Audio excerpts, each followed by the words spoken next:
ونعوذ بالله من شرور أنفسنا ومن سيئات أعمالنا من يهده الله فلا مضل له ومن يضلله فلا هادي له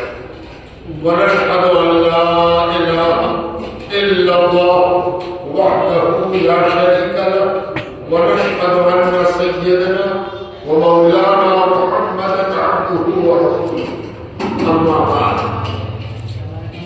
قال الله تبارك وتعالى في القرآن المجيد والفرقان الحميد كل من عليها فان كل من عليها فان ويبقى وجه ربك ذو الجلال والإكرام فبأي آلاء ربكما تكذبان آمنت بالله ورسوله وصدق الله مولانا العظيم بزرگوں دوستوں عزیز اس سے پہلے کہ ایصال ثواب اجتماعی دعا کی اس متبرک مجلس میں کچھ عرض کرنے کی جسارت کی جائے آئیے ہم اور آپ مل کر اپنی اس حاضری کو عبادت بنانے کی نیت سے بارگاہ نبوت اور بارگاہ اہل بیت نبوت میں درود پاک پیش کرنے کی سعادت اور دولت حاصل کی جائے اللہم صلی علی محمد وعلی آل محمد کما صلیت علی ابراہیم وعلی آل ابراہیم انک حمید مجید اللہم بارک علی محمد وعلی آل محمد كما باركت على إبراهيم وعلى آل إبراهيم إنك حميد مجيد جیسا کہ آپ جانتے ہیں کہ آج پروفیسر محمود عالم صاحب کے ایصال ثواب کے لیے فاتح چہلم کی شکل میں قرآن کریم کی تلاوت میلاد پاک کا انعقاد اور اجتماعی دعا کی کوشش کی جا رہی ہے یہ سب باتیں قرآن و سنت کی روشنی میں ہے اللہ سبحانہ و تعالیٰ نے ہمیں یہ تعلیم دیا ہے اور یہ ہمارے عقیدہ آخرت کی غمازی ہے یہ چیزیں سمجھ میں تبھی آئیں گی جب عقیدہ آخرت کے سمجھنے میں انسان بالغ نظر ہوتا ہے جب تک عقیدہ آخرت سمجھ میں نہیں آتا یہ سب چیزیں سمجھ میں نہیں آتی اور اگر کسی چیز کا انکار کرنا شروع کرے آدمی تب تو پھر کسی اہتمام کی ضرورت نہیں اگر کسی آدمی کا انتقال ہو گیا کولیپس کر گیا دنیا سے چلا گیا اب اس کے بعد کسی چیز کا کوئی مطلب نہیں ہے تو پھر کفن کس بات کا جنازے کی نماز کس بات کی اس کو لے کے چلنا کس بات کا اس کے لیے صدقہ نکالنا کس بات کا اس کے نام پر خیرات کرنا کس بات کا یہ ساری چیزیں بے معنی ہیں اور جب ان چیزوں کا معنی آپ کو سمجھ میں آ جاتا ہے کہ انتقال کے بعد ان کے تعزیت سے کیا فائدے ہوں گے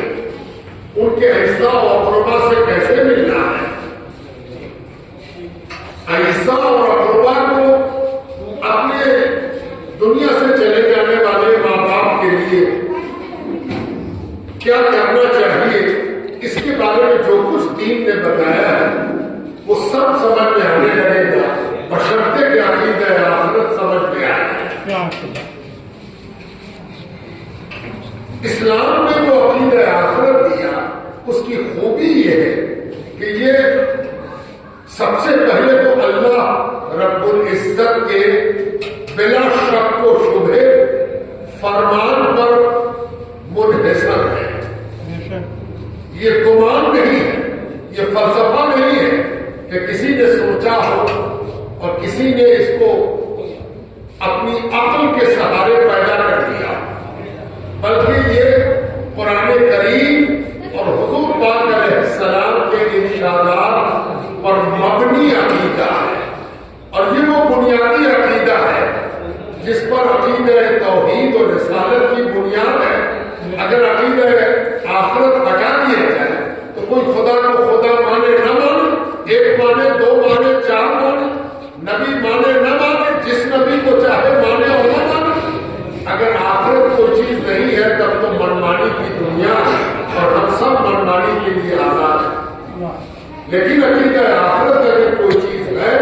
تو عقیدے کے بارے میں یہ فکر رہتی ہے کہ کہیں عقیدہ ہم گھٹا نہ دیں، بڑھا نہ دیں، اللہ کے ہاں پرسش ہو، اور عقیدے کے نتیجے میں جو عمل ہونا چاہیے وہ بھی اللہ کے ہاں پرسش بھی ہوگی اور وہ دیکھ بھی رہا ہے۔ اس لیے کہ اگر کوئی دیکھنے والا نہ ہو تو پرسش کیا کرے گا؟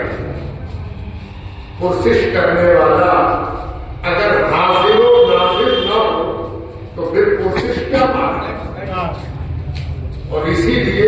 عقیدہ آخرت بڑا بنیادی عقیدہ ہے، اور جب ہم عقیدہ آخرت پر غور کرتے ہیں تو دیکھتے ہیں